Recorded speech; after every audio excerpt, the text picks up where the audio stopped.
আগে ওনার বক্তব্যটা শুনুন, তারপর বলতেছি। টেকনাফের দর্শকরা রোহিঙ্গা এনে রামুর স্টেডিয়ামের দখল যে সাইডটা ছিল ওরা দখল করে ফেলছে একটার ভিতরে। রামুর দর্শকগুলি ঢুকতে পারে নাই, এক পাশে এক কোনায় রামুর দর্শক ছিল।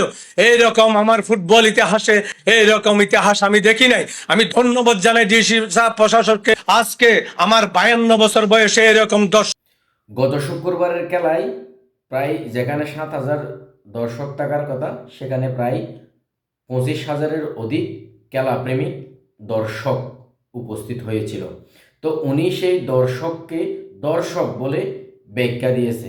সমস্যা নাই, উচ্চারণে সমস্যা হতে পারে, কিন্তু উনি ঢালাওভাবে টেকনাফকে যেভাবে অপমান করতেছে, সেখানে যে অনাকাঙ্ক্ষিত ঘটনাটি ঘটেছে সেটিকে টেকনাফের মানুষ ঘটিয়েছে বলে, টেকনাফের মানুষকে রোহিঙ্গা বলে যে ব্যাখ্যাটা দিচ্ছে, সেটি আমি তীব্র নিন্দা ও প্রতিবাদ জানাই একজন টেকনাফের সন্তান হিসাবে।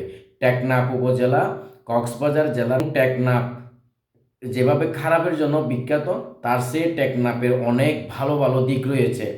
টেকনাফকে পুরো বাংলাদেশ না পুরো পৃথিবী চিনে সেন্ট মার্টিনের জন্য, সেরকম আরও অনেক কিছু রয়েছে। কিন্তু উনি যেভাবে অশ্লীল ভাষায় টেকনাফ নিয়ে কথা বলেছেন, এটার আমি তীব্র নিন্দাও জানাই। টেকনাফের মানুষ এটার তীব্র নিন্দাও প্রতিবাদ জানাই।